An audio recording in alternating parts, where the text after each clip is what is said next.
بسم اللہ الرحمن الرحیم۔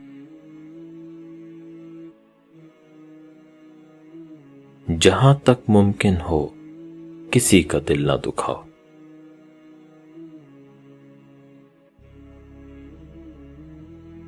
حضرت شیخ سعدی رحمۃ اللہ علیہ اس حکایت میں اپنا قصہ بیان کرتے ہیں کہ میں ایک مرتبہ کچھ بزرگوں کے ہمراہ کشتی میں سوار تھا۔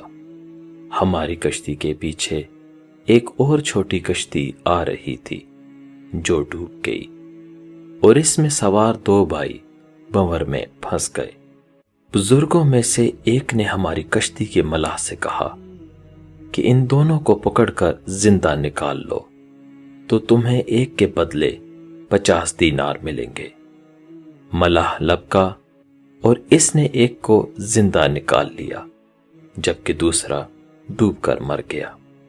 حضرت شیخ سعدی رحمۃ اللہ علیہ فرماتے ہیں کہ میں نے کہا کہ یہ اس لیے مر گیا کہ اس کی زندگی مزید باقی نہ تھی، اور شاید اسی وجہ سے تو نے اسے پکڑنے میں کوتاہی کی۔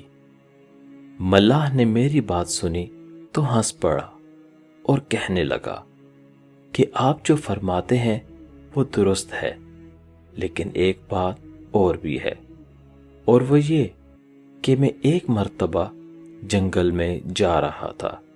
سفر کرتے ہوئے میں تھک گیا۔ یہ جو زندہ بچ گیا ہے اس نے مجھے اونٹ پر بٹھا لیا، اور جو مرنے والا ہے اس نے ایک مرتبہ مجھے بچپن میں کوڑے سے مارا تھا۔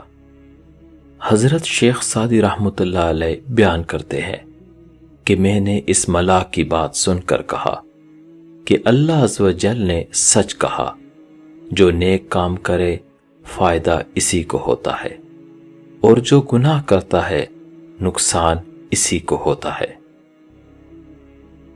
بس جہاں تک ممکن ہو کسی کا دل نہ دکھاؤ، کیونکہ اس راہ میں بے شمار کانٹے ہیں۔ غریب درویش کا کام کر، کیونکہ تیرے ابھی بہت سے کام باقی ہیں۔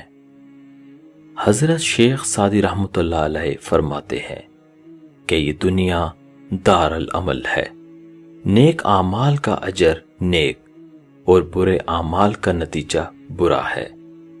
جس طرح ایک بھائی نے اس ملاح کے ساتھ احسان کیا اور دوسرے بھائی نے اس کے ساتھ ظلم کیا، ملاح نے اس بھائی کو بچا لیا جس نے اس کے ساتھ احسان کیا، اور جس نے اس پر ظلم کیا اس کو اس نے ڈوبتا رہنے دیا۔ یہ دنیا مکافات عمل ہے۔ آج آپ کسی کی راہ میں پتھر رکھیں گے، آنے والے وقت میں وہ آپ کی راہ میں پہاڑ بن جائے گا۔ ہر انسان کے اندر دو بیڑیے ہوتے ہیں، ایک اچھائی کا، دوسرا برائی کا۔ غالب وہی رہتا ہے جسے ہم کھلاتے پلاتے ہیں۔ ازل سے ہے مکافات عمل کا سلسلہ قائم، رلایا جس نے اوروں کو وہ خود بھی چشم تر ہوگا۔